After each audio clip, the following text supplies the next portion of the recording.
আসসালামু আলাইকুম প্রিয় দর্শক, অন্য মঞ্চের আলাপচারিতায় আপনাদের সকলকে স্বাগত জানাচ্ছি। সুপ্রিয় দর্শক শ্রোতা মণ্ডলী, আপনি এই মুহূর্তে আমাকে যে যেখান থেকে শুনছেন এবং পরবর্তী যে যেখান থেকে শুনবেন, আপনাদের সকলকে জানাই আমি আমার প্রাণঢালা অভিনন্দন এবং শুভেচ্ছা। তো আপনারা এতক্ষণে ব্যানার এবং হেডলাইন দেখে বুঝতে পারছেন যে আমি আমাদের নেত্রী জননেত্রী শেখ হাসিনা যে এবছরের ভেতরেই দেশে আসছেন সেই বিষয়ে কথা বলব। আপনারা সকলে আজকে সারাদিন দেখেছেন, বিভিন্ন প্রোগ্রামে দেখেছেন, এনডিটিভিতে আমাদের নেত্রী একটি সাক্ষাৎকার দিয়েছেন। সে সাক্ষাৎকারটি উনি ইমেইলের মাধ্যমে দিয়েছেন। এনডিটিভির একজন সাংবাদিক, উনি ইমেল করেছিলেন, বিভিন্ন প্রশ্ন করেছিলেন, সে প্রশ্নের জবাব দিয়েছেন আমাদের নেত্রী। তো সেখানে উনি যেটা বলেছেন সেটা বলেছেন সরাসরি ভাবে যে আমি এবছরই আমার দেশে ফিরব। তিনি আমাদের নেত্রী আরো বলেন, আওয়ামী লীগ শুধু একটি রাজনৈতিক দল নয়, এটি জনগণের শক্তির প্রতীক। একই সঙ্গে তিনি জোর দিয়ে বলেন, বাংলাদেশের সংখ্যালঘুদের উপর যে কোনো হামলা দেশের স্বাধীনতা চেতনার উপর হামলার শামিল। 23শে জুন আওয়ামী লীগের ৭৭তম প্রতিষ্ঠা বার্ষিকী উপলক্ষে দলটির নিষেধাজ্ঞা উপেক্ষা করে কর্মসূচি পালন করে। এই সময় দেশের বিভিন্ন স্থানে দলের বহু নেতাকর্মী গ্রেপ্তার হয়। এরপরও ওনারদের যে প্রথম প্রশ্নটা ছিল যে আপনি বহুবার দেশে ফেরার ইঙ্গিত দিয়েছেন, আপনার সমর্থকরাও বলেছেন এই বছরের মধ্যেই আপনার প্রত্যাবর্তন সম্ভব, কিন্তু আপনার বিরুদ্ধে মৃত্যুদণ্ডের রায় রয়েছে। এই পরিস্থিতিতে দেশে ফেরা কতটা বাস্তবসম্মত বলে মনে করেন? সেই জায়গায় আমাদের নেত্রী যা বলেছেন তা একটু আপনাদের পড়ে শোনায়, হুবাহু বাংলা। আমার দেশে ফেরা ব্যক্তিগত উচ্চাকাঙ্ক্ষার বিষয় নয়, এটি বাংলাদেশের মানুষের রাজনৈতিক অধিকার পুনঃপ্রতিষ্ঠা, গণতন্ত্রে ফিরিয়ে আনা, আইনের শাসন প্রতিষ্ঠা এবং মুক্তিযুদ্ধের চেতনাকে পুনরুজ্জীবিত করার জন্য গভীরভাবে সম্পর্কিত। আমি ক্ষমতার জন্য নয়, রাজনীতি করি না। আমি রাজনীতির লক্ষ্য বাংলাদেশের মানুষের কল্যাণ, জাতির পিতা বঙ্গবন্ধু শেখ মুজিবুর রহমানের স্বপ্নের সোনার বাংলা গড়ে তোলা। আমার বিরুদ্ধে যে রায় দেওয়া হয়েছে সেটি আমি ন্যায় বিচারের প্রতিফলন বলে মনে করি না। এটি একটি অবৈধ, অসাংবিধানিক এবং রাজনৈতিক উদ্দেশ্য প্রণোদিত প্রক্রিয়ার অংশ। বিচার ব্যবস্থাকে রাজনৈতিক প্রতিহিংসার হাতিয়ার হিসাবে ব্যবহার করে আওয়ামী লীগকে নেতৃত্বশূন্য করার চেষ্টা হয়েছে। অতীতে এমন চেষ্টা হয়েছে, কিন্তু সফল হয়নি, নেত্রী বলছেন। এরপর আরো যা বলেছেন, আমি মৃত্যুকে ভয় পাই না। 1975 সালে আমি আমার বাবা মা ভাই বোন প্রায় সকলকে হারিয়েছি। 21শে আগস্ট আমাকে হত্যা করার উদ্দেশ্যে জ্ঞানের হামলা চালানো হয়েছিল। আমার বিরুদ্ধে অসংখ্য ষড়যন্ত্র হয়েছে, কিন্তু প্রতিবারই আমি সেই সব অতিক্রম করে বাংলাদেশের মানুষের পাশে দাঁড়িয়েছি। জনগণের ভোটে আমি 5 বার প্রধানমন্ত্রী নির্বাচিত হয়েছি। দেশের উন্নয়নের জন্য কাজ করেছি। আমার জীবনের প্রায় পুরোটাই বাংলাদেশের মানুষ, আওয়ামী লীগ, গণতান্ত্রিক আন্দোলন, দেশের উন্নয়নের সঙ্গে ওতপ্রোতভাবে জড়িত। তাই আমি স্পষ্টভাবে বলতে চাই, সব বাধা, সব ষড়যন্ত্র অতিক্রম করে আমি এই বছরই আমার দেশে ফিরব। এই ছিল ওনার মূল চুম্বক অংশ। এটা হচ্ছে যে মূল চুম্বক অংশ, যে নেত্রী যা বলেছেন। এরপর আরো অনেক প্রশ্ন ছিল, অনেক কিছু উনি উত্তর দিয়েছেন, কিন্তু দেশে ফেরার ব্যাপারে এটা ছিল মূল। তার আপনারা তো প্রশ্ন করতে কেন আমি বললাম যে 16ই ডিসেম্বর, কারণ হচ্ছে যে নেত্রী আজ থেকে প্রায় 1.5 মাস আগে বলেছিলেন যে আমি দেশে ফিরছি। তখন অনেকে আলোচনা করছিলেন, অনেকে বলছিলেন কবে ফিরবেন, এটা কি তারিখকার সেই ঈদের পরে ফেরা এইসব কিনা। সে সবগুলোকে চপেটাঘাত করে দিয়েছেন জননেত্রী শেখ হাসিনা। তিনি সরাসরি বলে দিয়েছেন 6 মাসের ভিতরে ডিসেম্বর।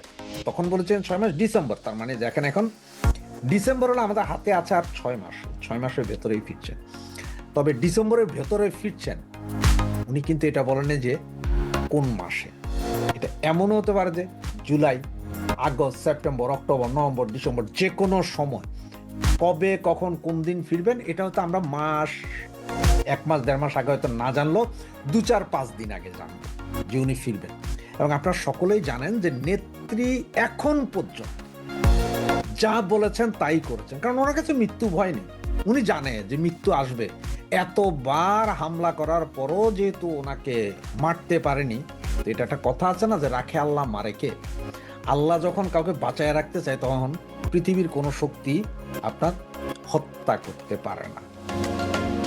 আল্লাহ না চাইলে তো আপনি মুসলমান, আমি মুসলমান, আমরা যখন বলি না যে খোদাই যদি না চায় গাছের একটা পাতাও নড়ে না, খোদাই চায় না, তো আপনারা নেত্রীকে মারবেন কিভাবে? ওনাকে বাঁচিয়ে রেখেছেন কোনো না কোনো একটা কাজের জন্য, এবং সেটা বাঙালি জাতির ভালোর জন্য ওনাকে বারবার বাঁচিয়ে দিচ্ছেন, এবং এটাই বিশ্বাস রাখেন। এবং নেত্রী ফিরবেন, ডিসেম্বরের ভেতরে ফিরবেন বলেছেন, তো উনি ফিরবেন। এখন কিভাবে ফিরবেন? অনেকে বলছেন যে এয়ারপোর্ট দিয়ে ফিরবেন। তো এয়ারপোর্ট দিয়ে ফিরলে, যেটা পাবলিক আলোচনা করছে, যে এয়ারপোর্ট দিয়ে ফিরলে এয়ারপোর্টের ভেতরে তো আমরা ঢুকতে পারবো না, হয়তো তার আশপাশে 8-10 কিলোমিটার ঘেরাও করে দিতে পারে আর্মি, সেনাবাহিনী, ওখান থেকে হয়তো ওনাকে তুলে নিয়ে গৃহবন্দী করতে পারেন, এসব বলছেন। আবার আমি এক জায়গায় বললাম যে এমনও তো হইতে পারে যে বজরঙ্গি ভাই, একটা ছবি ছিল না হিন্দি, ওই যে পাকিস্তানি একটা ছোট্ট মেয়েকে, বোবা মেয়েকে দিয়ে আসতে গেল, পাকিস্তান আসতে দিবে না, পরে সেখানে বর্ডার ভাইয়া 2 দেশের লোক বজরঙ্গি ভাইকে নিয়ে আসলো ইন্ডিয়াতে, পাবলিক। সেরকম ঘটনা তো করতে পারে, রাজশাহী দিয়েও ঢুকতে পারে। সেই বর্ডার হাইটা ঢুকবেন, লক্ষ লক্ষ মানুষ জয় বাংলা স্লোগানে প্রকম্পিত হয়ে যাবে।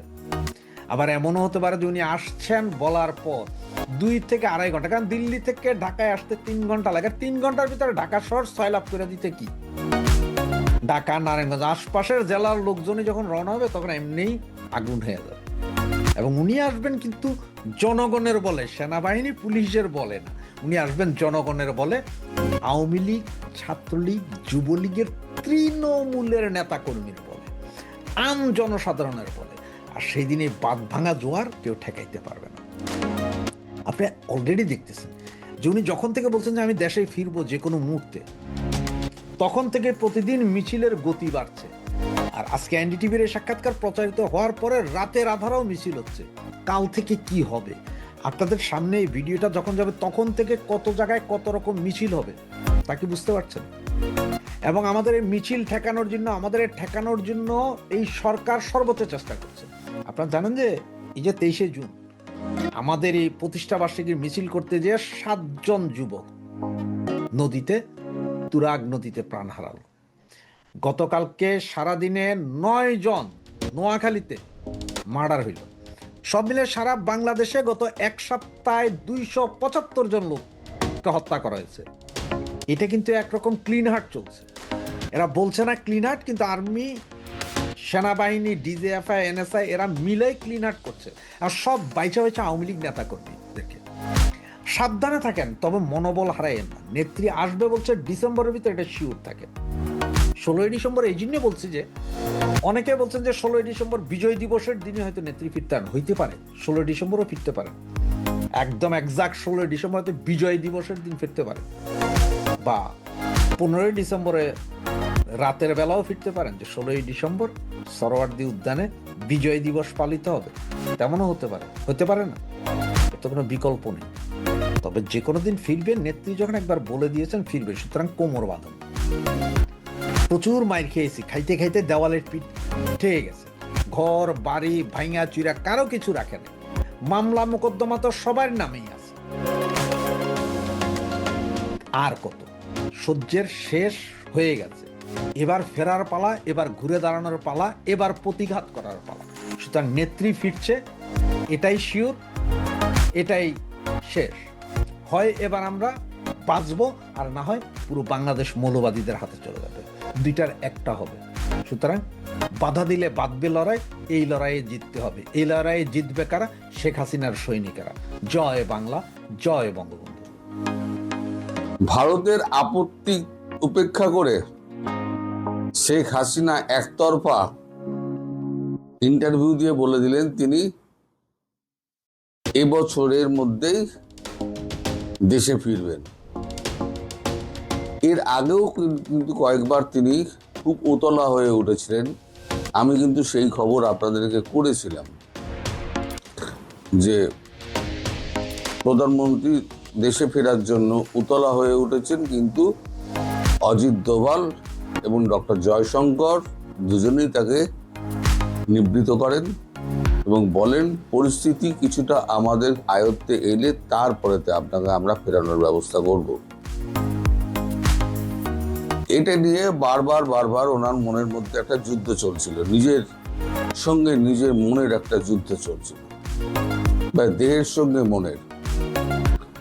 শেষ পর্যন্ত উনি তার মনের যে ভাষা সেটা এনডিটিভিতে কালকে প্রকাশ করে দিলেন যে তিনি এই বছরই ফিরবেন এবং কোনো কিছুর তোয়াক্কা না করেই উনি ফিরবেন, ওনার কপালে যাই থাকুক।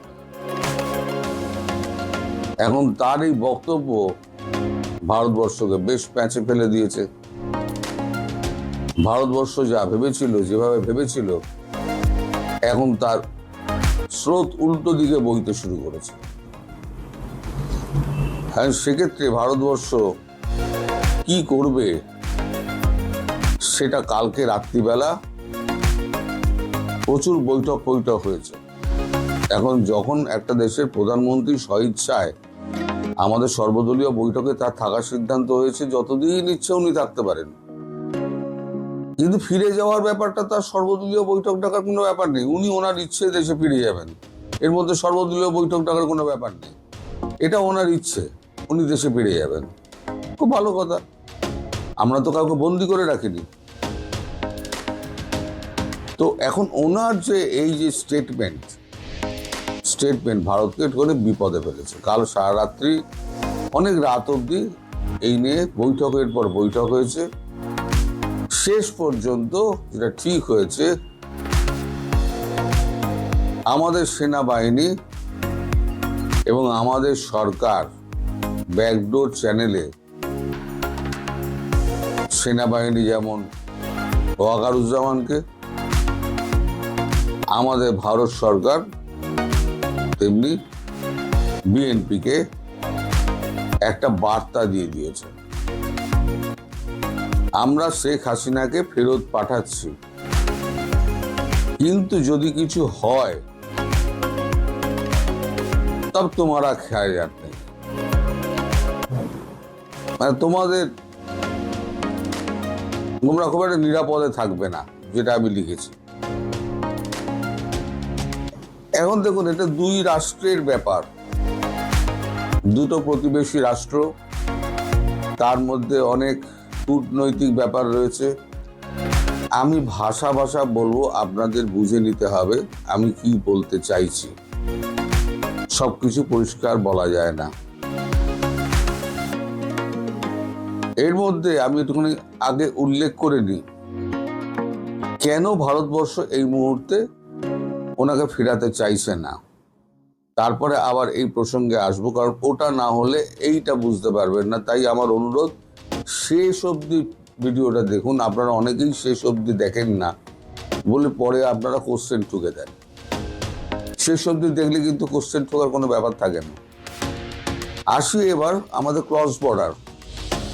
এতদিন কি হয়েছিল, জামাত সমস্ত মুর্শিদাবাদ, মালদা, উত্তর 24 পরগনা, এই সমস্ত খোলা এরিয়াগুলোতে এখান থেকে ইনফিলট্রেট করা। এরাই এখানে এসে তৃণমূলকে ভোট দিত। আপনারা লক্ষ্য করে দেখবেন, এবছর যখন বাংলাদেশের নির্বাচন হয়েছে, সব বর্ডার লাইনগুলোতে, ভারতবর্ষের বর্ডার লাইনগুলোতে জামাত জিতেছে। এপার থেকে যত লোক গিয়েছে, জামাত এসেছিল, তারা আবার বাংলাদেশে ঢুকেছে, ভারত থেকে ঢুকে ভোটটি দিয়ে আবার চলে এসছে। এখন তো উল্টো গঙ্গা বইছে,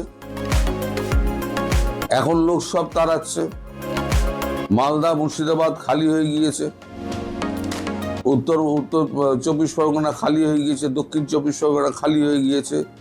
আমাদের এখানে এমন অবস্থা, আমরা কাজের লোক পাচ্ছি না। তো যাই হোক, তো এই যে এখন জামাত একজোট হয়েছে এবং শক্তিশালী হয়েছে, 5 আগস্ট 2024 এই জামাত ওয়াকারুজ্জামানের সঙ্গে গোপন আতাত করে শেখ হাসিনাকে মারার চক্রান্ত করেছিলেন ওয়াকার সাহেব এবং জামাত।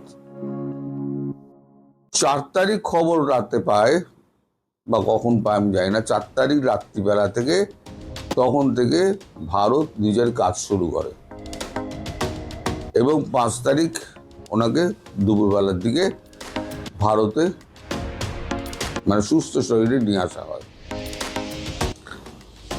এখন এই জামাত যারা আছে ওখানে, ভয় হচ্ছে জামাতকে। এখন আওয়ামী লীগের সঙ্গে শেখ হাসিনা মানে বিভিন্ন জেলা স্তরে কথা বলেছেন, টেলিফোনিক ডিসকাশন করেছেন, ভিডিও ডিসকাশন করেছেন, তো হোয়াটসঅ্যাপে করে কথা বলেছেন, করে উনি নিশ্চিত হয়েছে যে আওয়ামী লীগের কর্মীরা আমার পাশে আছে। কিন্তু কতটা পাশে? যদি স্নাইপার চালানো হয়, যদি AK-47 একেবারে ব্রাশ ফায়ারিং হয়, তাহলে পরে কর্মীদের মধ্যেই হুড়োহুড়ি লেগে যাবে। তখন কে কাকে ঠেকাবে?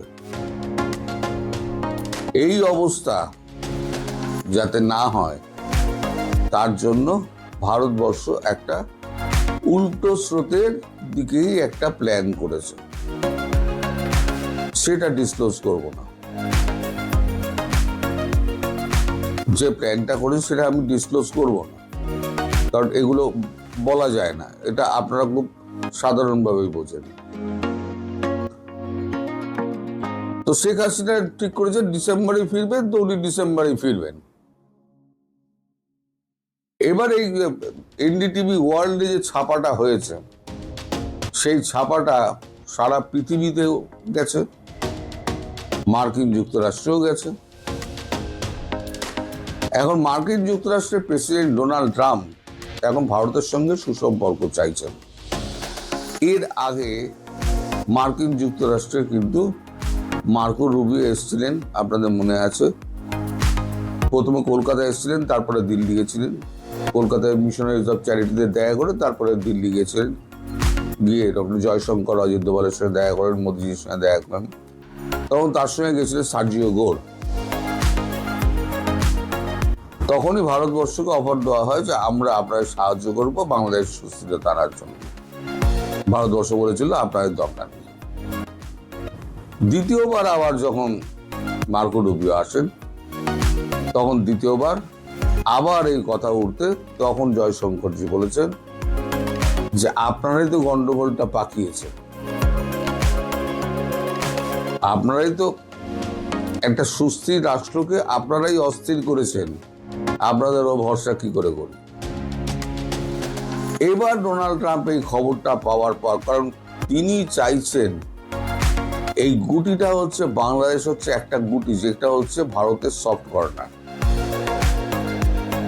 ভারতকে যদি আয়ত্তে আনতে হয়, চীনকে যদি দূরে রাখতে হয়, তাহলে ভারতকে কাছে টানতে গেলে বাংলাদেশের পক্ষে কাজ করতে হবে। সেক্ষেত্রে ভারত যা চাইছে, বাংলাদেশের ব্যাপারে ভারতের সঙ্গে হাতে হাত মিলিয়ে কাজ করতে। তাই তার নির্দেশে 30 অথবা 1 তারিখে, 30শে জুন অথবা 1 জুলাই হয়তো মার্কো রুবিও আসছেন। তিনি নিশ্চয়ই এসে কিছু বলবেন। ভারতবর্ষের কি উত্তর হবে আমি জানি না, তবে সিকিউরিটি নিয়েই উত্তর হবে। কারণ শেখ হাসিনা খুব একরোখা মহিলা। 1988 সালে যখন ওই সমস্ত মানে বিপদগ্রস্ত অবস্থার মধ্যে দিয়ে তিনি যখন জোর করে দেশে ফেরেন, তখন কিন্তু ইন্দিরা গান্ধী একটা কথা বলেছিলেন যে আমি আমার মেয়েকে পাঠাচ্ছি, যদি কোনো গড়বড় হয় তাহলে কিন্তু আস্ত রাখবো না। ঠিক সেই ডায়লগটাই বলে দেওয়া হয়েছে। শেখ হাসিনাকে পাঠানো হচ্ছে, যদি তিনি সুরক্ষিত না থাকেন, তার প্রাণনাশের কোনো রকম ব্যাপার যদি দেখা দেয়, ভারতবর্ষ তুলে তো আনবেই, তারপরে আপনারা নিরাপদ থাকবেন না। এখন ধরুন, আপনারা তর্কের খাতিরে ধরুন, আমেরিকার সব থেকে বড় বন্ধুকে এখন ইসরায়েল। ইসরায়েল কি করছে? ইসরায়েল হামাস, হুতি, হিজবুল্লাহকে মেরে ছাড়খাড় করে দিচ্ছে। আজকে হামাস, হুতি, হিজবুল্লাহ 3 জনে মিলে এখন নেতানিয়াহুকে অপহরণ করে নিয়ে চলে গেলেন। প্রেসিডেন্ট ডোনাল্ড ট্রাম্প কি চুপ করে বসে থাকবেন? থাকবেন না। তিনি যদি পাকিস্তানের গোপন ডেরা থেকে যদি ওসামা বিন লাদেনকে একেবারে খুঁজে বার করে আনতে পারেন, মানে আমেরিকার সরকার, তখন ওবামা ছিলেন, সারা রাত তিনি টেলিভিশনের সামনে বসে ওয়ার রুমে একদম পুরো অপারেশন সচক্ষে দেখেছেন। এই গত কিছুদিন আগে ভেনেজুয়েলা থেকে মাদুরোকে তুলে নিয়ে চলে এলেন, কেউ কিছু করতে পারলো? ফলে বলেছি না, জিসকা লাঠি উসকা ভ্যাঁস, যেটা আমেরিকান প্রেসিডেন্ট করতেন বা করেছেন, সেটা ভারতবর্ষও করবে। কি হবে আমি জানি না। আমরা সাধারণ মানুষ, আমরা একটু আধটু খবরাখবর পাই, সেই খবরগুলো আপনাদেরকে শেয়ার করি। কিন্তু যতটুকু বললাম তা নিয়ে বিশ্লেষণ করুন, বিশ্লেষণ করলে আপনারা এর উত্তর যথাযথভাবে পেয়ে যাবেন। আমি আর কথা বাড়াবো না, এখানেই শেষ করছি। একটি খুবই ইন্টারেস্টিং খবরটা আমার নজরে পড়েছে। কারণ কি জানেন? কারণ হচ্ছে এই যে তথাকথিত জুলাই যোদ্ধারা এবং তথাকথিত জুলাই যুদ্ধে নেতৃত্ব দেওয়া যারা দাবি করে, অর্থাৎ আরো সোজা বাংলায় আমি যদি বলি যে জুলাই আন্দোলন গণ অভ্যুত্থানের পর যারা জুলাই ব্যবসায় নেমেছিল, তাদের শিরোমণি যারা, তাদের কর্মকাণ্ড এরই মধ্যে বহু বিতর্কের তৈরি করেছে। তারা কেউ আওয়ামী লীগ নেতাদের পালাতে দিয়ে টাকা খেয়েছেন, তারা কেউ আওয়ামী লীগ এমপিদের পালাতে দিয়ে টাকা খেয়েছেন, তারা কেউ আওয়ামী লীগ নেতা এমপিদের ব্যবসায়ী প্রতিষ্ঠান সেভ করতে গিয়ে টাকা খেয়েছেন। মানে যে যেভাবে পেরেছে আওয়ামী লীগ থেকে সুবিধা নিয়েছে।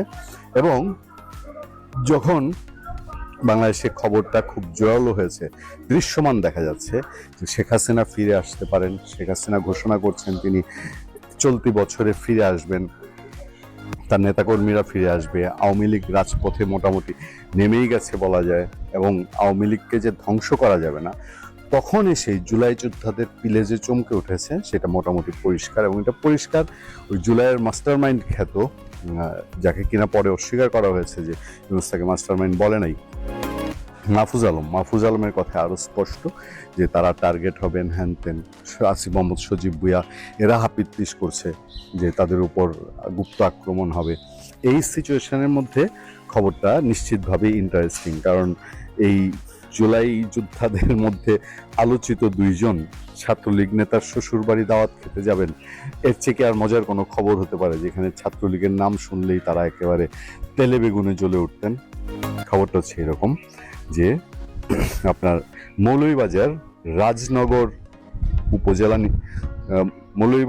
রাজনগর উপজেলা নিষিদ্ধ ছাত্রলীগের সাধারণ সম্পাদক আব্দুল্লাহ আল সাম্মুর শ্বশুরবাড়িতে জাতীয় নাগরিক পার্টির এনসিপির দুই নেতা নাসিরউদ্দিন পাটোয়ারী ও সার্জিস আলমের উপস্থিতি নিয়ে এলাকা জুড়ে আলোচনার সৃষ্টি হয়েছে। এ সংক্রান্ত একটি ভিডিও ফেসবুকে ভাইরাল হয়েছে। স্থানীয়রা জানান, গত শুক্রবার সন্ধ্যায় মৌলভীবাজার পৌরসভার ৯ নম্বর ওয়ার্ডের সাবেক কাউন্সিলর মাসুদ আহমেদের, মাসুক নামে পরিচিত, বাসায় যান নাসিরউদ্দিন পাটোয়ারী ও সার্জিস আলম। মাসুদ আহমেদ আব্দুল্লাহ আল সাম্মুর শ্বশুর বলে স্থানীয় সূত্রে জানা গেছে। এছাড়া মৌলভীবাজার ৩ আসনের সাবেক এমপি জিল্লুর রহমানের আস্থাভাজন হিসেবে কাউন্সিলর মাসুদ আহমেদ পরিচিত ছিলেন বলেও জানা যায়।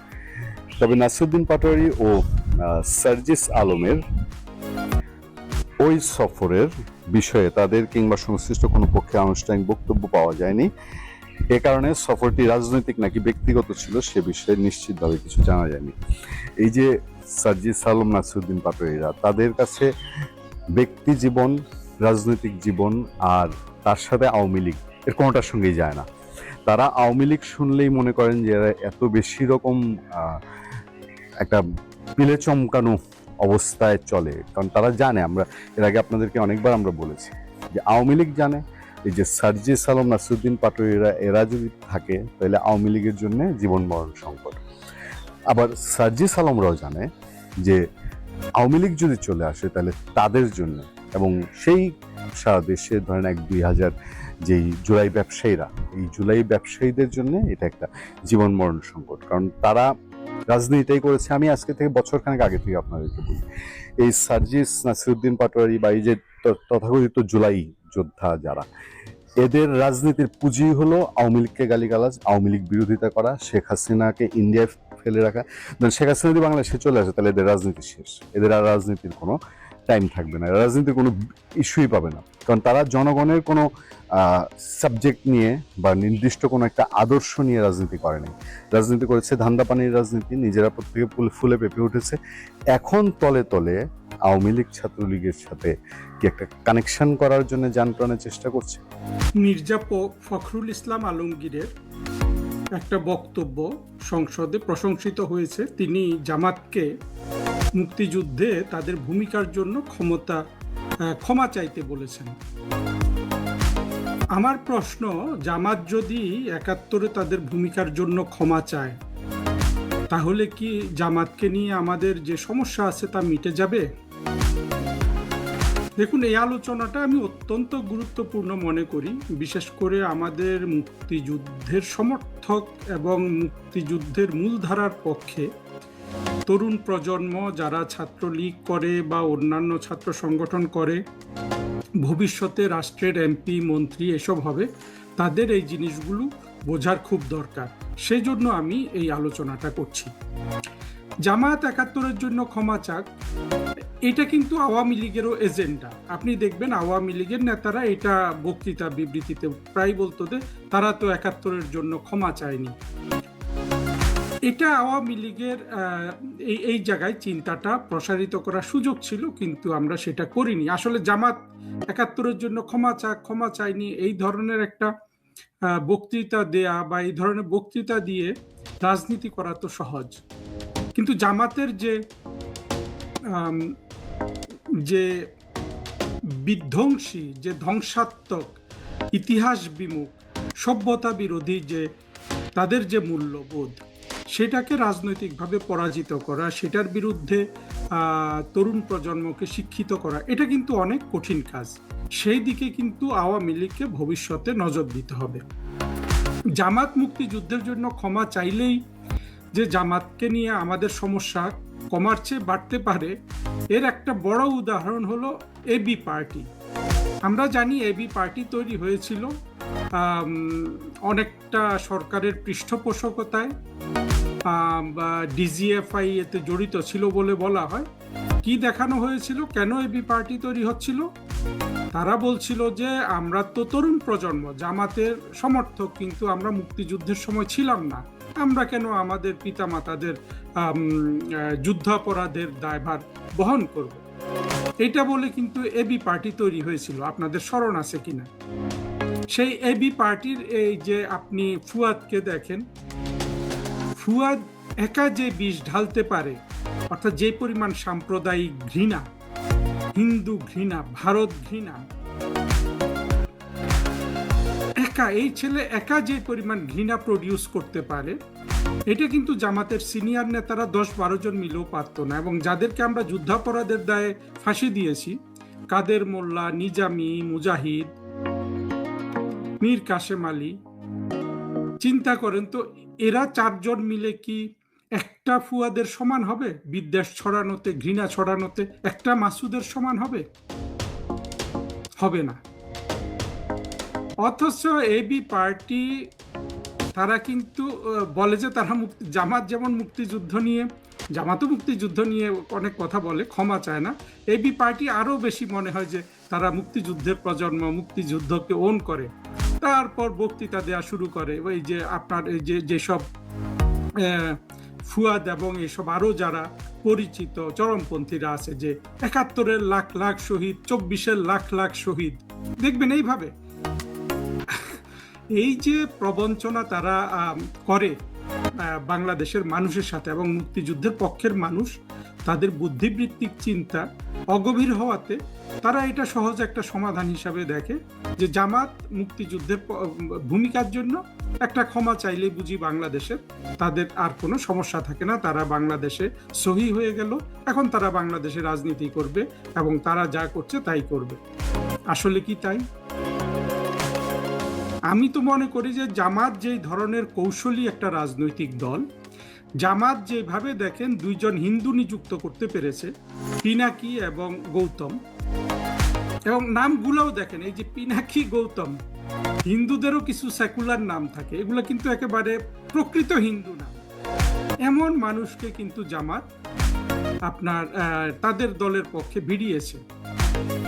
অবশ্য যে এই পিনাকি গৌতম সম্পর্কে কেউ কেউ বলে যে এরা আবার ভারতীয় এজেন্টও বটে, সেটা হলে তো আমি খুশি।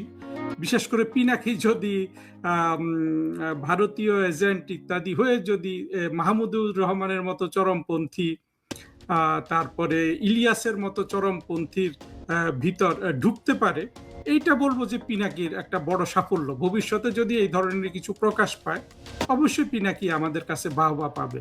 কিন্তু যতক্ষণ আমরা সেটা না জানছি, সেটা তো আমরা বলতে পারছি না। আমরা যেটা দেখছি যে পিনাকি গৌতম এরা জামাতের হয়ে বাংলাদেশের সাম্প্রদায়িক যে যে যে উস্কানি সেগুলা দেয়, এবং হিন্দুদের তারা সবচেয়ে বেশি ক্ষতি করে, এবং আমাদের অসাম্প্রদায়িক চেতনার সবচেয়ে বেশি ক্ষতি করে।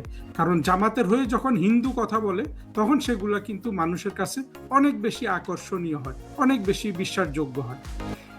এই যে জামাত এত কৌশলী একটা দল, তারা কেন এখন পর্যন্ত এই যে আমাদের এই আওয়ামী লীগের অগভীর চিন্তার মানুষগুলোর ডাকে সাড়া দিয়ে, কিংবা বিএনপি নেতা মির্জা ফখরুলের ডাকে সাড়া দিয়ে, দেখেন জামাতের ক্ষমা চাওয়ার জন্য সবচেয়ে বেশি জামাত প্রীতি করতো এইরকম লোকজন কিন্তু জড়িত ছিল। জাফরুল্লাহ চৌধুরীর কথা মনে আছে, মুক্তিযোদ্ধা হিসেবে পরিচয় দানকারী। সে কিন্তু বলতো যে জামাত এখনো ক্ষমা চায় নাই, যেন জামাত ক্ষমা চাইলেই 7 খুন মাফ হয়ে যায়।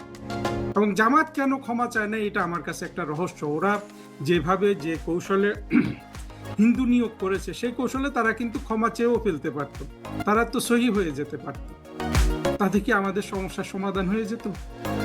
জামাত 71-এ যে যুদ্ধাপরাধ করেছে, জামাত ক্ষমা চায়নি, এগুলো আসলে আমার কাছে মোটেই গুরুত্বপূর্ণ বিষয় না। এমনকি তার যুদ্ধাপরাধও আমার কাছে গুরুত্বপূর্ণ বিষয় না। আমি জানি জামাত কত বড় অপরাধ করেছে 71-এ, সেখানে তো তাকে আমরা পরাজিত করতে পেরেছিলাম। যেই জামাত অস্ত্র হাতে 71-এ মুক্তিযোদ্ধাদের বিরুদ্ধে লড়েছিল, সেই জামাতকে তো পরাজিত করা সম্ভব হয়েছিল, ফিজিক্যাল জামাতটাকে, এবং তারা নিয়াজির হাত ধরে কিন্তু ক্ষমা চেয়েছিল।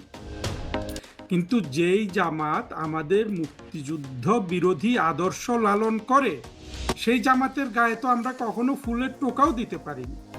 বরঞ্চ আমরা এটা এখন দেখছি যে বাংলাদেশ 1971 সালের 16 ডিসেম্বর থেকে কিংবা 26শে মার্চ থেকে আওয়ামী লীগ, বিএনপি, জাতীয় পার্টি, এই দলগুলো শাসন করেছে। এই দলগুলো বাংলাদেশের সরকারে শাসন করেছে, বাংলাদেশের অর্থনীতি নিয়ন্ত্রণ করেছে। কিন্তু জামাত 1971 সালের 16 ডিসেম্বর থেকে আজ পর্যন্ত আপনার সাংস্কৃতিক ক্ষেত্র বলুন, কিংবা চিন্তার ক্ষেত্র বলুন, কিংবা শিল্পের ক্ষেত্র বলুন, এই জায়গায় কিন্তু জামাত শাসন করেছে। জামাত শাসন করেছে বিধায় ফরহাদ মজহার তৈরি হয়েছে, সলিমুল্লাহ তৈরি হয়েছে, নুরুল কবির তৈরি হয়েছে, পিনাকি তৈরি হয়েছে, ইলিয়াস তৈরি হয়েছে, মাসুদ তৈরি হয়েছে, সব আহমদ সফা তৈরি হয়েছে। একটু চিন্তা করে দেখবেন, এই জামাত যদি বুদ্ধি গ্রহণ করে, তারা যদি মুক্তিযুদ্ধে ভূমিকা আমরা অপরাধ করেছি, আমরা জাতির কাছে একেবারে কর জোরে ক্ষমা চাচ্ছি, এটা বললে এমন মনে হয় যে আমরা সবাই খুশি হয়ে যেতাম। আর আপনারা যেইভাবে এই কথাটা বলেন যে জামাত ক্ষমা চায় না কেন, আমি আওয়ামী লীগকে বলছি, এটা কিন্তু আমরা আওয়ামী লীগের মধ্যে বহুলভাবে শুনেছি। তারা যদি এই কথাটা ক্ষমা চেয়ে ফেলতো, তাহলে কি আপনি আজকে জামাতের বিরোধিতা করতে পারতেন? আসলে মূল জিনিসটা জামাত ক্ষমা চাচ্ছে কি চাচ্ছে না, এইটা বিষয় না। জামাতের সাথে এখন হেফাজত যুক্ত হয়েছে। এক সময় কিন্তু জামাত হেফাজত কিন্তু একজন আরেকজনের চোখে, জামাতের চোখে না, হেফাজতের চোখে জামাত কিন্তু এক সময় কাফের ছিল। বিশেষ করে জামাত ছাড়া বাংলাদেশে অন্য যত মৌলবী শ্রেণী আছে, তারা কিন্তু একজন আরেকজনের চোখে কাফের। জামাত কিন্তু কৌশলে কাউকে সে কিন্তু কাফের ঘোষণা করে না। ফলে যেটা হয়েছে, জামাত কিন্তু সবাইকে এখন এক ছাতার নিচে নিয়ে আসতে পেরেছে, এবং 2024-এ চরমপন্থার উত্থানের মাধ্যমে আওয়ামী লীগের সরকারকে পরাজিত করেছে। এখন বুঝতে পেরেছেন জামাত ক্ষমা চাইলেই কি না চাইলেই কি, এটা আমাদের কাছে কোনো একটা ইস্যুই হওয়ার দরকার নেই। আমাদের মূল ইস্যু হলো জামাত যে মূল্যবোধ লালন করে, জামাত যে সাম্প্রদায়িক রাষ্ট্র গঠন করতে চায়, জামাত যে আমাদের মুক্তিযুদ্ধের আদর্শের বিরোধী একটা শক্তি, সেই আদর্শটা বাংলাদেশে টিকতে পারে না। সেইটা বাংলাদেশে টেকা মানে মুক্তিযুদ্ধের পক্ষের শক্তির অস্তিত্ব বাংলাদেশে নাই। ওই জায়গা থেকে জামাতকে আমাদেরকে মোকাবেলা করতে হবে। অর্থাৎ জামাত যে মূল্যবোধ লালন করে সেই মূল্যবোধটাকে আমাদের কবর দিতে হবে। সেইটা কবর দিতে হলে যা যা কবর দিতে হয় প্রাসঙ্গিকভাবে সংশ্লিষ্ট সব কিছুকে বাংলাদেশে কবর দিতে হবে। এবং সেইখানে কিন্তু এই মুক্তিযুদ্ধের জন্য ক্ষমা চাওয়া না চাওয়া এটা একেবারেই গুরুত্বপূর্ণ বিষয় না। এটা একটা সেকেন্ডারি ইস্যু হতে পারে, আপনার টার্সিয়ারি ইস্যু হতে পারে, এটা কখনোই প্রাথমিক ইস্যু না। প্রাথমিক ইস্যু হলো জামাতের সভ্যতা বিমুখ, আপনার নেতিবাচক, ধ্বংসকারী, সাম্প্রদায়িক এজেন্ডা, যে একটা ইসলামিক রাষ্ট্র তারা গঠন করবে। দেখেন, এগুলো বলতেও বেদনা লাগে একজন মুসলমান হিসাবে, কারণ আমরা তো যারা রাজনৈতিক কারণে ধর্মকে বিক্রি করে না, সেই সব মুসলমান তো আমাদের আওয়ামী লীগে আছে, মূলধারায় আছে, এবং আমি নিজেও সেই ধরনের একজন প্র্যাকটিসিং মুসলিম, বিশ্বাসী মুসলিম। এই জায়গায় কিন্তু পার্থক্যটা থাকতে হবে। জামাতকে ওই এজেন্ডাটা বাদ দিতে হবে যে বাংলাদেশ হয়েছিল একটা অসাম্প্রদায়িক রাষ্ট্রের স্বপ্ন নিয়ে, সেটাকে আমরা অসাম্প্রদায়িক করব। সেখানে কেউ যদি ধর্মের নামে রাষ্ট্র দখল করতে আসে সেটা কোনোভাবে সহ্য করা হবে না। এবং ধর্মের নামে যারা রাষ্ট্র দখল করেছে, শাসন করেছে, তারা কোথাও মানুষকে কিন্তু আপনার অর্থনৈতিক মুক্তি দিতে পারেনি। কাজেই এই জিনিসটা ক্লিয়ার আমি বুঝাতে পেরেছি। আমি নিশ্চিত যে জামাত মুক্তিযুদ্ধে তার বিরোধিতার জন্য ক্ষমা চাইলো কি চাইলো না, এটা আসলে মোটেও একটা গুরুত্বপূর্ণ ইস্যু নয়।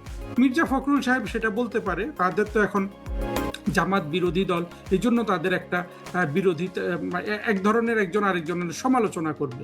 কিন্তু আমরা তো অতীতে দেখেছি যে জামাত বিএনপি তারা ভাই ভাই, সেটা তাদের রাজনীতি। কিন্তু আমাদের মুক্তিযুদ্ধের পক্ষের শক্তির কাছে জামাতে ক্ষমা চাইলো না চাইলো, এত শ্যালো, এত ছোট, এত অগভীর কোনো এজেন্ডা আমাদের কাছে কোনো গুরুত্ব নাই। আমাদের কাছে গুরুত্ব হলো জামাত যেই আদর্শ লালন করে সেই আদর্শের বাংলাদেশে স্থান নাই, সেই আদর্শ যারা পোষণ করে তাদেরও বাংলাদেশে স্থান নেই। তাদেরকে আপনার হয় বিনাশ করতে হবে রাজনৈতিকভাবে। আমি কাউকে ফিজিক্যালি বিনাশ, খুন খারাপি এগুলাতে আমি নাই। আমি সব আইনের মাধ্যমে করতে রাজি আছি এবং আমি সেটাই চাই, এবং অথবা তাদেরকে পাকিস্তানে পাঠিয়ে দিতে হবে। তবে পাকিস্তানের কথাটা একটু বলতে হয় যে পাকিস্তানে কিন্তু জামাতের কোনো ভাত নাই। দেখেন, যেই রাষ্ট্র থেকে আমরা আলাদা হয়েছিলাম যে জামাতের মতো শক্তি এই রাষ্ট্রে থাকবে না, এখন দেখা যাচ্ছে পাকিস্তানে কিন্তু এই জামাতের পাকিস্তানে কোনো অস্তিত্ব নাই। বর্তমানে পাকিস্তানের যে পার্লামেন্ট আছে সেখানে জামাতের কোনো সদস্য নাই, এবং কখনোই পাকিস্তানের পার্লামেন্টে জামাতে 1-2 জনের বেশি সদস্য ঢুকতে পারেনি। সেই জামাতের বাংলাদেশে 75 জন সদস্য। এটা কোনোভাবে মেনে নেওয়া যায়? এটা কোনোভাবেই কিন্তু মেনে নেওয়া যায় না। এই আলোচনাটা অনেক দীর্ঘ, আমি আবারও করব, আজকে এই পর্যন্ত। তবে বন্ধুরা, ওই জিনিসটা আপনাদের খেয়াল রাখতে হবে যে ৭১-এর জন্য জামাত ক্ষমা চাইলো কি চাইলো না, এটা আসলে বড় বিষয় নয়। বড় বিষয় হলো জামাত যে আদর্শ লালন করে সেই আদর্শ মুক্তিযুদ্ধের বাংলাদেশে, সেখানে সেই আদর্শের কোনো স্থান নাই। সেখানে সে ক্ষমা চাইলেও স্থান নাই, ক্ষমা না চাইলেও স্থান নাই। আমরা দেখেছি এবি পার্টি নামক কি ধরনের আপনার আরো পশ্চাৎমুখী, আরো ধ্বংসমুখী, আরো বিদ্বেষমূলক পার্টি ছড়ানো হয়েছে যে ৭১-এর তারা ছিল না, তারা ৭১-এর তাদের দায় নাই। এই নিয়ে কিন্তু এবি পার্টিটা গঠন হয়েছিল, এটা কিন্তু ভুলে যাবেন না। আজকে যারা ফাইট করে নিজেদের আওয়ামী লীগের নেতৃত্বে তৃণমূল স্তরে প্রতিষ্ঠা করছে, এরা কিন্তু একেবারেই মানে মন প্রাণে আওয়ামী লীগ, এবং এরা অনেকে মারা গেছে, অনেকে জেলে গেছে। হ্যাঁ, কিছু কিছু লোক খুব বিপদে পড়ে হয়তো এই পারে আসছে, কিন্তু তারাও কিন্তু এইখানে আসার পর থেকে আমি লক্ষ্য করতেছি প্রস্তুতিটাই হচ্ছে দেশে ফেরা। এরা সবাই ওই শেখ হাসিনা মুখাপেক্ষী, কারণ এইখানে একটা ব্যাপার হয়ে গেছে, নেত্রী ফিরলে আমরা জান লড়াই দেবো, বর্ডার টর্ডার মানি না, তখন ঢুকে যাবো। মানে এইটা আমি একটু আমার আগ্রহের জায়গা থেকে একটু ইন্টারেস্টিং মনে হয়েছে যে আপনি কি ওই শেখ হাসিনা ছাড়া অন্য যারা নেতারা কলকাতা বা ইন্ডিয়ায় আছেন তাদের মধ্যে কি সেই মনোবলটা দেখতে পাচ্ছেন যে নেত্রীর সঙ্গে সঙ্গে তারা ফেরার জন্য মানসিকভাবে প্রস্তুত আছে? তারা, আমি 2 জন নেতার কথা আমি বলতে পারি, দুজন না 3 জনের কথা আমি বলতে পারি, যাদের সাথে আমি বিলেটেডলি মানে আমার দেখা সাক্ষাৎ কি আমার খুব কাছের মানুষ, তাদের সাথে কথা বলে এসে আমাকে জানাইছে। হ্যাঁ, একজন হচ্ছে স্বরাষ্ট্রমন্ত্রী ছিলেন কামাল সাহেব, আসাদুজ্জামান খান। উনি ডিটারমিন টু গো ব্যাক, কেন ওনার ছেলে জেলে আছে, উনি ডিটারমিন টু গো ব্যাক, এবং উনি এই কথাটা বলেন যে আমরা ফিরতে হবে এবং প্রতিশোধ নিতে হবে, মানে এরকম একটা কথা। জাহাঙ্গীর কবির নানক আমার বহুদিনেরই পরিচিত লোক, সম্প্রতি আমার বাসায় আসছিলেন। ডিটারমিন যে নেত্রী যেদিন বলবে সদল বলে বর্ডার টর্ডার মারি না, ঢুকে যাও। হ্যাঁ, বাহাউদ্দিন নাসিম উনিও পার্টির একজন সামনের সারির নেতা, আমার সাথে ভালোই সম্পর্ক, দেখা সাক্ষাৎ হয়। হ্যাঁ, এই যেই ইয়েটা দেখলেন আপনি, এনডিটিভির সাক্ষাৎকারটা আপনি দেখলেন, এটা আমি ওনাকে ফরওয়ার্ড করেছিলাম, বলছি yes brother I am circulating it, মানে এই ধরনের সম্পর্ক। এদের তো একটা ব্যাপার আছে, মানে নেত্রী যেদিন বলবে আমরা ঢুকে যাবো এদের মধ্যে। আর তৃণমূল স্তরের যারা এখানে আসে, ধরেন ছাত্রলীগ, যুবলীগের লিডার, কি আপনার ধরেন ডিস্ট্রিক্টের প্রেসিডেন্ট, সেক্রেটারি, যারা এখানে আসে, দেশে সংগঠনের সাথে যোগাযোগ আছে, এরা তো প্রস্তুত, মানে এদের তো এরকম মানসিকতা, মানে পারলে আরো কিছু নিয়ে টিয়ে ঢুকবে আর কি, বুঝতে পারছেন তো? আচ্ছা, জি জি হ্যাঁ, বুঝতেই পারতেছেন, মানে জি। অনেকটা ওই 71-এর মানসিকতা, 71-এর মতো একটা মনোবল তাদের মধ্যে তৈরি হয়ে you গেছে। will go and fight, যা হয় হবে, আসি তো আসি, নাই তো নাই, আল্লাহ ভরসা, এরকম একটা মানে ব্যাপার আর কি। জি জি, অনেক ধন্যবাদ আপনাকে। আপনি খুবই একেবারেই গুরুত্বপূর্ণ বেশ কিছু পয়েন্ট আসলে খোলামেলাও আরেকটা বলে ব্যাপার আমি ফেললেন। মারুফ ভাই আপনাকে জি। একটু বলি ছোট করে, যে অনেকের একটা ধারণা আছে আন্তর্জাতিক ভূ রাজনীতির দিকে, যে আমেরিকানদের তো একটা বিরাট ভূমিকা ছিল এই সরকার ফেলার পিছনে। এখন আমেরিকানরা তাদের ভাবে একটা হচ্ছে ইন্ডিয়ার সাথে আমেরিকার একটা টেনশন, মানে অন্য সব অনেক ইস্যু আছে, ট্যারিফ ফ্যারিফ, কিন্তু Bangladesh is a major issue, এটা প্রথম জি। থেকে। যে ওরা আওয়ামী লীগকে ইন্ডিয়া আওয়ামী লীগ সম্বন্ধে কি আপনি জানেন। তো এইখানে বোধহয় এই যে মার্কো রুবিও রিসেন্টলি ইন্ডিয়াতে আসছিল, আমাদের লোকজন, আমাদের বিদেশ মন্ত্রী এবং জাতীয় নিরাপত্তা উপদেষ্টা অজিত ডোভাল, বিদেশ মন্ত্রী জয়শঙ্কর খুব শক্ত হবে নাকি তাকে বলছে যে তোমরা এই গভর্নমেন্ট, এখানে একটা স্টেবল গভর্নমেন্টের পতন ঘটাইছো, এবং তার নেট রেজাল্ট হচ্ছে এখানে Islamic radicalism is on the rise, it's a serious security issue, and this we are going to face, you are sitting thousands of kilometre away, তোমরা তো এটা ফেস করবে না।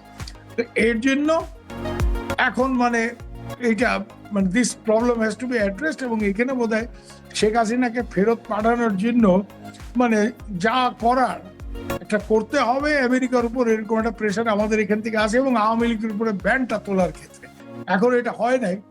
এই জায়গাতে আপনি লক্ষ্য করবেন যে তারেক সাহেব রিসেন্টলি চীনে গেলেন, অনেক ভালো জি। প্রকল্প, হ্যাঁ, ওনার ওইখানে চীনের কর্তৃপক্ষের সাথে কথাবার্তার ফলে দেশে আসবে, মংলা বন্দরে প্রজেক্ট হবে, টোটাল আমি যা দেখলাম প্রায় $9 বিলিয়ন প্রাইভেট সেক্টর ইনভেস্টমেন্ট। বাংলাদেশের ভেরি গুড, বাংলাদেশের উন্নতির জন্য, অগ্রগতির জন্য এগুলি হয়তো খুব ভালো জিনিস, কিন্তু এগুলি দেখুন শেখ হাসিনার আমলেও চীনের সাথে তো উনি ভালো সম্পর্ক মেনটেন করতেন, ইন্ডিয়ার সাথেও করতেন, এবং এইটা আন্ডারস্ট্যান্ডিং ছিল যে ইন্ডিয়ার অত উদ্বৃত্ত টাকা নাই যে ডেভেলপমেন্ট ফাইন্যান্সের জন্য, চীনের সেটা আছে। আমার দেশে দ্রুত উন্নতি অগ্রগতি না হলে আমার দেশটাও পাকিস্তানের মতো ফেল স্টেট হয়ে যাবে, এবং এখানে এই জিহাদি কারখানা তৈরি হবে। সো এর জন্য আমাকে চীনের থেকে অর্থায়ন এর ব্যবস্থা করতে হবে আমার প্রকল্পে। ইন্ডিয়া এটা এগ্রি, খুব সেন্সিটিভ একটা বর্ডার প্রজেক্ট ছাড়া বাকিগুলি যে please do it, your argument is correct. কিন্তু আমেরিকার এখন যে হাব ভাব আপনি দেখেন না, সবই ট্রাম্প সাহেব তো এরকম, মানে সবই আমার থেকে কিনতে হবে, you have to make me rich, মানে নির্লজ্জ হবে একটা আমেরিকান প্রেসিডেন্ট যখন এই কথা বলে, you have to make me rich, you have to make America rich. তো একটা নন ডিসক্লোজার এগ্রিমেন্ট ইউনূস সাহেবের আমলে হয়েছে, তারেক সাহেব এটা থেকে বাইরে আসতে পারবে কিনা আমি জানি না, কিন্তু এই যে আমেরিকাকে একটা কমিটমেন্ট সবই আমেরিকার থেকে কেনাকাটা, এই জায়গাতে তারেক সাহেব যে চীনে গেলেন, এবং চীনে যাওয়ার কয়েকদিন আগে ব্রেন ক্রিস্টেনসন আমেরিকার রাষ্ট্রদূত, সে বোধহয় most probably finance minister Amir Khasru Mahmud চৌধুরীর বাড়িতে এক দাওয়াতে বলছে America is the best, if America is your friend you don't need anybody. America তো এটা খুব ভালোভাবে নেবে না, কারণ চীন যেটা চাচ্ছে, এবং আমি জানি, কারণ আমি চীনে একসময় যাতায়াত করছি, ট্র্যাক্টর ডিপ্লোমেসিতে আমি ছিলাম, কলকাতা কুমিং ফোরামে ছিলাম, আমার চীনে প্রচুর বন্ধু বান্ধব আছে, থিঙ্ক ট্যাঙ্ক। ওরা যেটা চাচ্ছে যে চায়না মায়ানমার ইকোনমিক করিডোর যেটা আছে এইটাকে সচল রাখতে এবং এইটাকে এক্সটেন্ড করে বাংলাদেশের মধ্যে, এবং দেখবেন এই জন্য যে চীনের যেসব ইনভেস্টমেন্ট বাংলাদেশে আসবে যেগুলি প্রমিসড, পায়রা, মংলা এবং চিটাগাংয়ের কাছে আনোয়ারাতে অলরেডি ওদের ইকোনমিক জোন আছে, এন্টায়ার বাংলাদেশ কোস্টে একটা স্ট্রং চাইনিজ প্রেজেন্ট। এটা আমেরিকা কি ভালোভাবে নেবে এবং আমেরিকা এটা কিভাবে দেখবে, এবং সেই ক্ষেত্রে আমেরিকা মানে কতটা কি করবে না করবে, তাদের চিন্তা ভাবনা পাল্টাবে কিনা, এবং তারা এই সরকারকে আওয়ামী লীগের ওপর থেকে ব্যান তোলা, কেন আওয়ামী লীগের ব্যানটা তো ভেরি আনজাস্টিফাইড। এটা এরকম একটা ব্যান যে আজকে ভারতে কংগ্রেসকে কি, কংগ্রেস ইলেকশন হারছে, কংগ্রেসকে ব্যান করে দিলে আপনি বলতে পারবেন ভারতে গণতন্ত্র আছে? নাই। মায়ানমারে অং সান সুচির এনএলডি পার্টিকে ইলেকশন করতে দেয় নাই জেনারেল সাহেব, এবং উনি নিজে রাষ্ট্রপতি হয়েছে। তো মায়ানমারের ইলেকশনের যতটা মানে কি বলবো লেজিটিমেসি, বাংলাদেশের তো ব্যাপারটা তাই দাঁড়াইতেছে কি, your countries biggest party could not contest election. আমি একটা কথা এখানে আবারও বলবো যে তারেক সাহেব যত বড় বড় কথাই বলুক না কেন, বা ইউনূস সাহেব, এরা খুব ভালো করে জানে যে ফেয়ার ইলেকশন হলো আওয়ামী লীগ হয়তো 250 সিট পাবে না, 280 পাবে না, হ্যাঁ, কিন্তু আওয়ামী লীগ ইলেকশন জিতবে। এই জন্য এরা আওয়ামী লীগের উপর থেকে ব্যানটা তুলতে চায় না। ইউনূস সাহেব তো চাই নাই, তারেক সাহেবও ওই আমরা কোয়েলার ভাষায় বলি টাল্টি বাল্টি করতেছে। তো এই টাল্টি বাল্টি, সো এইখানে ব্যাপারটা হয়েছে যে এর জন্য এইখানে যদি এখন আমেরিকানরা ব্যাপারটা বুঝে যে এরা তো চীনের বেশি কাছে চলে যেতেছে, দে আর গোয়িং মোর দেন শেখ হাসিনা, তো এইখানে আবার আমেরিকানদের হঠাৎ করে ভূ রাজনৈতিক ইয়েতে। আর এখানে আমি একটা কথা পরিষ্কারই বলতে, যে আমেরিকার যদি আওয়ামী লীগ সমগ্র মত পাল্টায়, আওয়ামী লীগের মানে আমেরিকা, আমাদের তো চাপ আছে, মানে আমাদের বলতে মানে ইন্ডিয়ার, যে আওয়ামী লীগের মধ্যে ব্যানটা তোলো, তারপরে ইলেকশন। এইটা যদি আমেরিকা এখানে যোগ হয় তাইলে বাংলাদেশের পরিস্থিতি কি দাঁড়াবে? কেন একটা জিনিস তো মারুফ ভাই আপনি স্বীকার করবেন, আজকে সবটাই আপনার দেশের আভ্যন্তরীণ খেলার উপর তো হয় না। শেখ হাসিনার পতনটাও তো শুধুমাত্র বাংলাদেশের মানুষ চায় নাই বলে হয় নাই এরকম তো না। ইউনূস সাহেব তো নিজেই বলছেন ইট ওয়াজ মেটিকুলাস ডিজাইন, খেলাধুলা হয়েছে, নানা রকম ষড়যন্ত্র হয়েছে।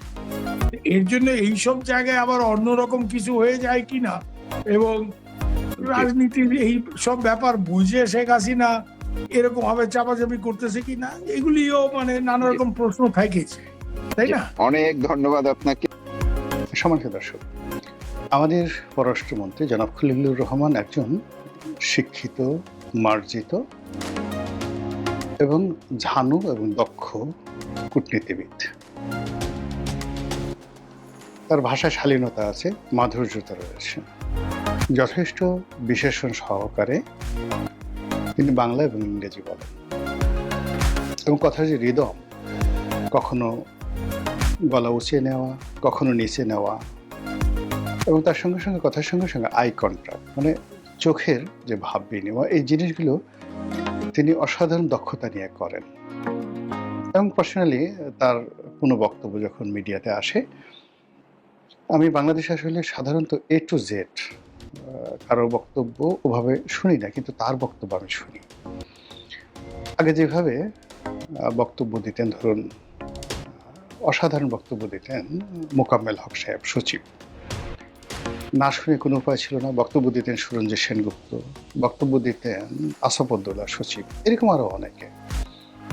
তো সেই বক্তব্যের যুগ নেই, কিন্তু এই যুগে যারা বক্তব্য দেন, পার্লামেন্টে যেমন কয়েকজন আছেন, আর বাইরে পার্লামেন্টের বাইরে খলিলুর রহমানের বক্তব্য তেমনই।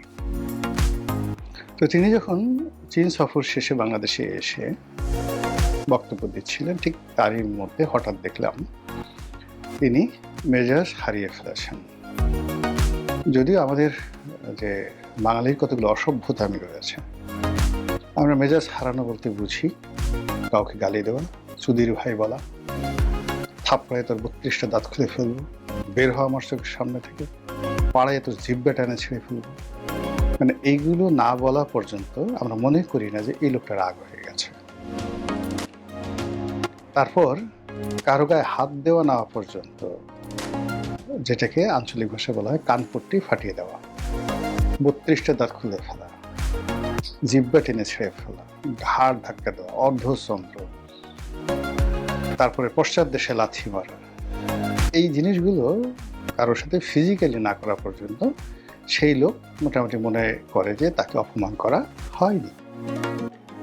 কিন্তু এটা তো অসভ্য বাঙালির চরিত্র। কিন্তু খলিলুর রহমান তো অসভ্য বাঙালি নন, তিনি জেনেটিক্যালি বাঙালি, কিন্তু লেখাপড়া, নাগরিকত্ব, বহুকাল বিদেশে বসবাসী, নানা যে বিষয়গুলো নিয়ে বিতর্ক আছে, সেই বিতর্কের মধ্যে তিনি এক অনন্য মানুষ। তার কাছে সেই পশ্চিমের সংস্কৃতি বলতে যা বোঝায় সেটাই আশা করে মানুষ।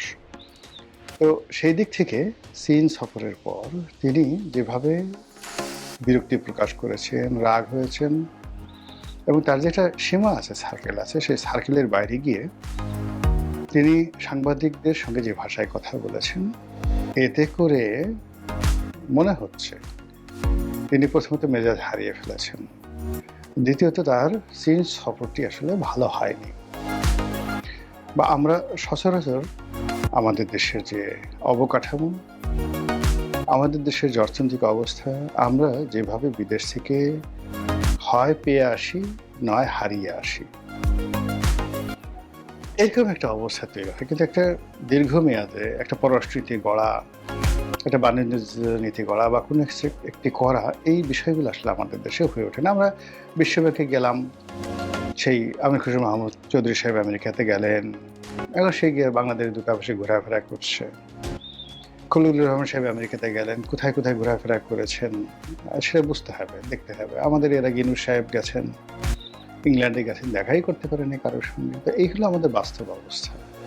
আমরা যেটা শুনেছি, শেখ হাসিনার জামানাতে চীন গেছেন, তিনি সেই বৈঠকের মাঝখান থেকে অপ্রস্তুত হয়ে তড়িঘড়ি করে বাংলাদেশে ফেরত আসতে বাধ্য হয়েছেন। এর আগে বেগম খালেদা জিয়া যখন চীন সফরে গিয়েছিলেন 2005 সনে, তখন 2005 সনের 17ই আগস্ট সারা বাংলাদেশে একযোগে গ্রেনেড হামলা হলো, বোমা হামলা হলো সেই 64টা জেলাতে। তিনি সেখান থেকে তড়িঘড়ি করে ফিরে আসতে বাধ্য হলেন। তো সেই অর্থে এইবারে যে চীন সফর, সেই চীন সফরের পর আপনি দেখুন, আমার আগের এই ভিডিওতে আমি বলেছিলাম যে এই চীন সফর আসলে ভালো হওয়ার কোনো সম্ভাবনা নেই, এবং এখানে আসলে সাংবাদিকদের সামনে এই মুহূর্তে এগুলো বলার কোনো দরকার ছিল না। প্রেস রিলিজ দিয়ে দিলেই ভালো হতো। ভাগ্য ভালো প্রধানমন্ত্রী সাংবাদিকদের ফেস করেননি, খলিলুর রহমান সাহেবের মতো প্রাজ্ঞ অভিজ্ঞ লোক সেটা করেছেন। কিন্তু সেখানে গিয়েও তিনি যে বক্তব্য দিয়েছেন, সেই বক্তব্যগুলো শুনতে ভালো, কিন্তু চীন এবং বাংলাদেশের সম্পর্ক এবং আমাদের যে পররাষ্ট্র দপ্তর, তাদের যে দক্ষতা, অভিজ্ঞতা, প্রাপ্তি, এই বিষয়গুলো নিয়ে মানুষের মনে যে আত্মবিশ্বাস, সেই আত্মবিশ্বাসটা তলানিতে চলে গেছে। প্রথমত চীন সফরে তিনি খুব চমৎকারভাবে বোঝাতে চেষ্টা করছিলেন যে নর্মালি চীনের সাথে বাংলাদেশের যে বিষয়গুলো, সেগুলো পররাষ্ট্র দপ্তরের বা আমাদের দেশের পররাষ্ট্র সচিব পর্যায়ে চলে যায়, কিন্তু এটা এখন পররাষ্ট্র মন্ত্রী পর্যায়ে আছে।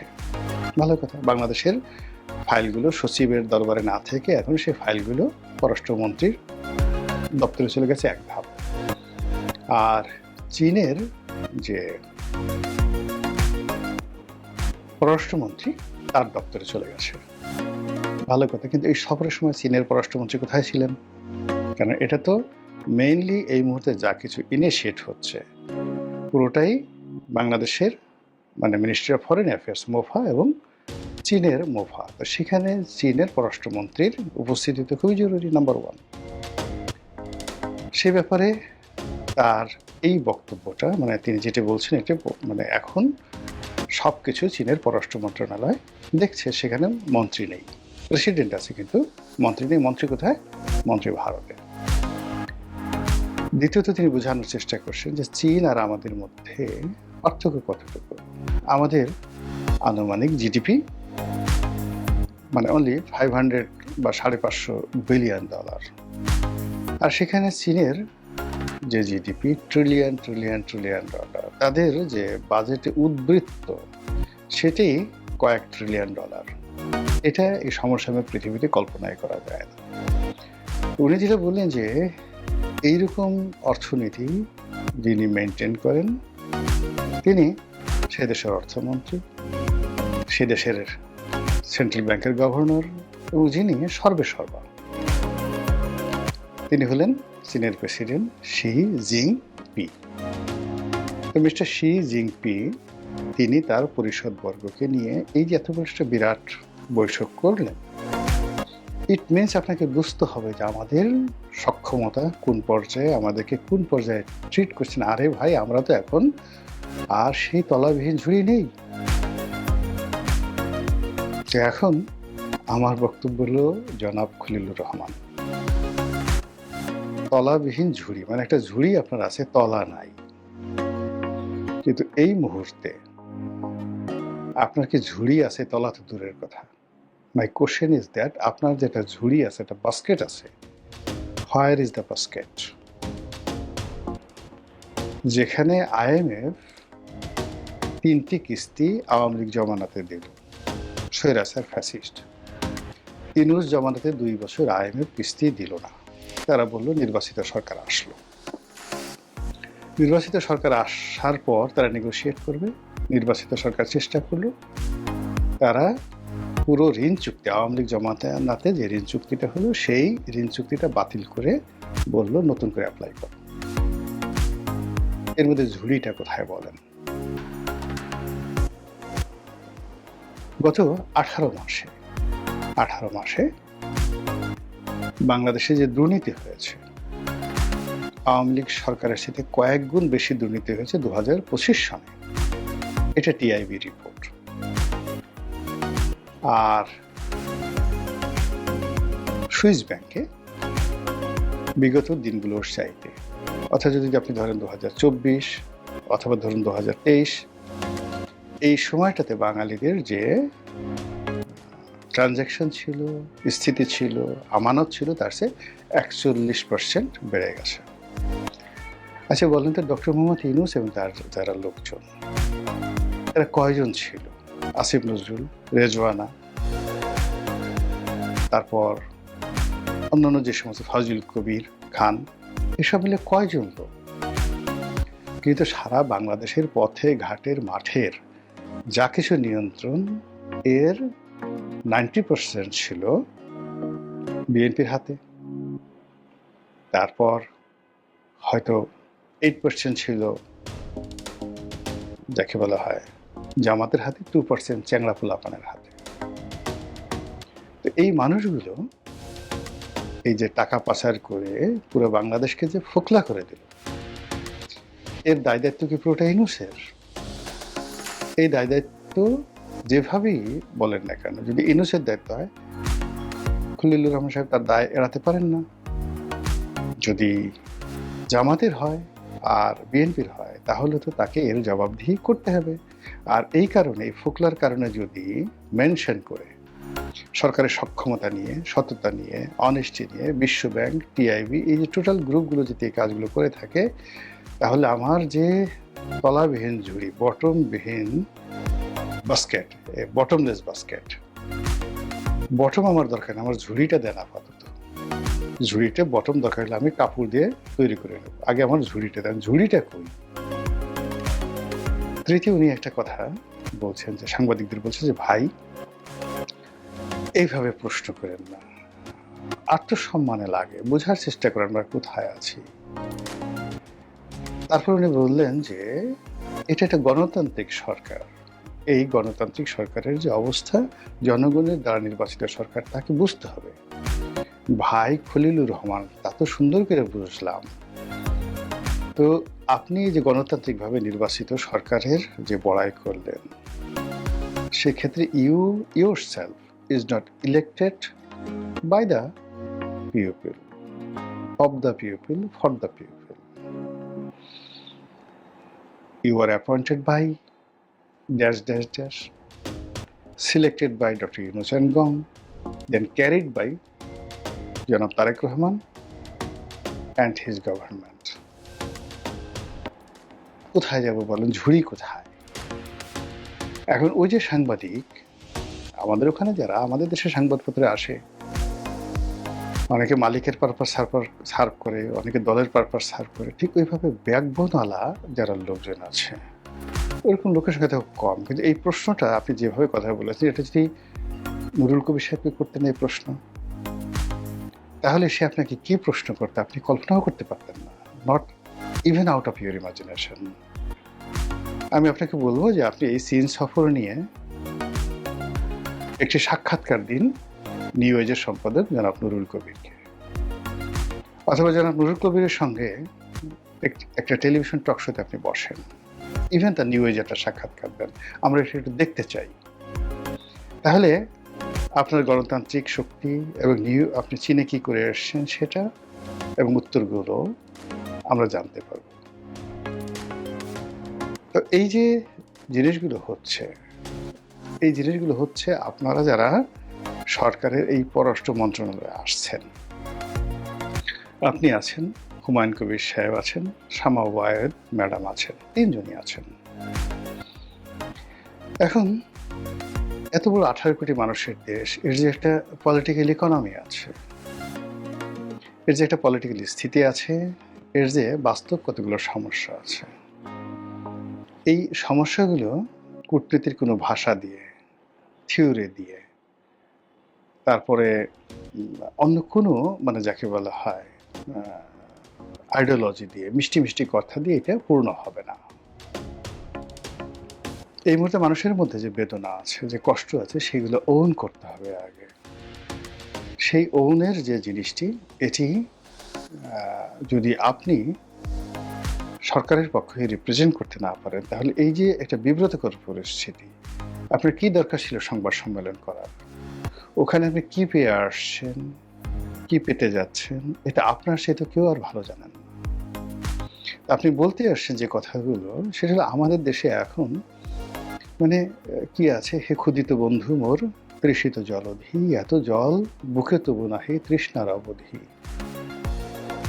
তো এখন ক্ষুদিত বন্ধু, বাংলাদেশ ক্ষুধা এবং যন্ত্রণার মধ্যে আছে, বাংলাদেশ বেকার সমস্যার মধ্যে আছে, পুরো সমাজটা আনস্টেবল হয়ে আছে।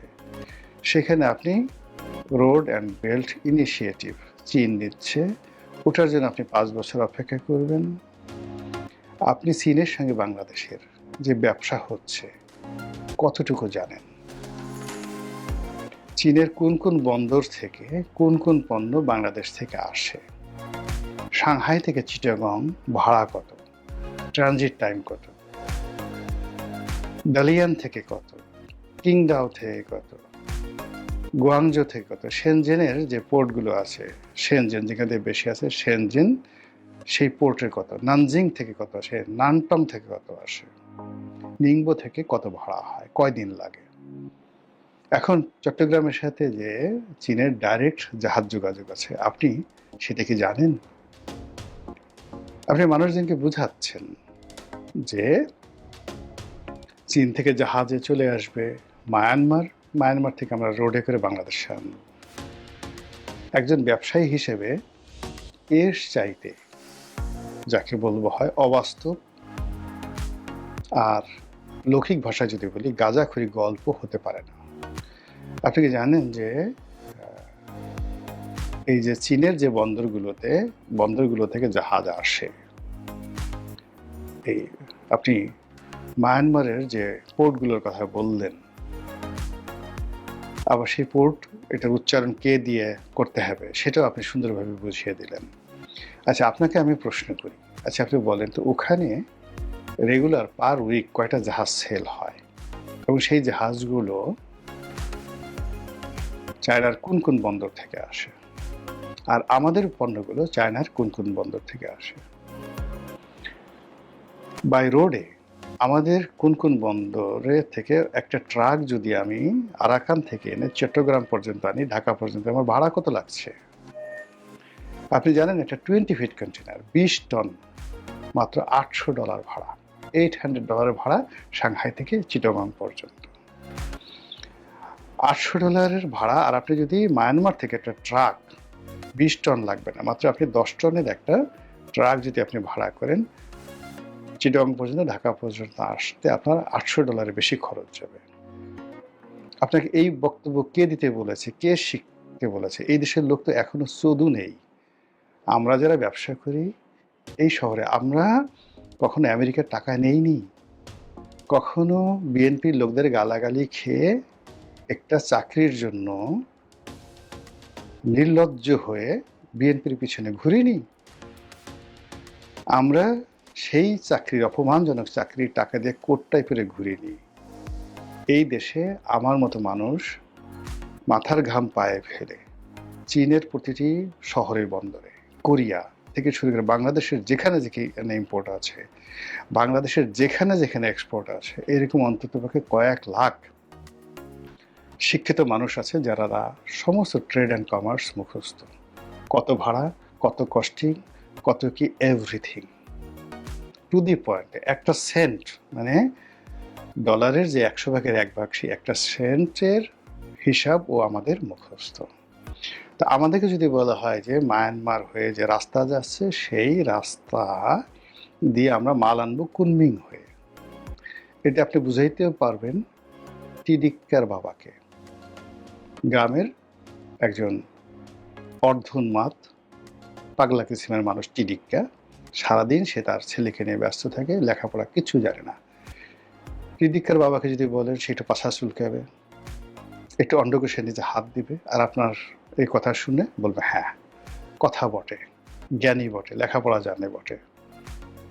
কিন্তু এই যে চীনের সাথে কুনমিং হয়ে যে ব্যবসার যে কথা বলা হচ্ছে, বা মানে একটি রাস্তা ধরে সিল্ক রোড হয়ে বাংলাদেশ থেকে হ্যাং করেঙ্গা ত্যাং করেঙ্গা, চীনের ম্যাপটা একটু দেখেন, প্রোডাক্টগুলো দেখেন, পেঁয়াজ আসে থেকে, আদা আসে থেকে, আমাদের চীনের কোন শহর থেকে, ইলেকট্রনিক্স আইটেম কোন শহর থেকে আসে, টেক্সটাইল আসে কোন শহর থেকে, এই জিনিসগুলো আপনাকে জানতে হবে, তারপরে কথা বলতে হবে। আদারওয়াইজ আপনি রাগ দেখাতে পারবেন অসহায় দুর্বলের সঙ্গে, কিন্তু আপনার এই কথার ফলে সরকারের লাভ হবে না, আপনার নিজেরও লাভ হবে না। আমরা যারা আপনাকে প্রমোট করতে চাই বা আপনাকে ভালোবাসি, এ সকল কথা বলা মানেই আপনার মধ্য থেকে এক ধরনের অ্যারোগেন্সি বের হয়ে আসে, কর্তৃত্ববাদী বের হয়ে আসে।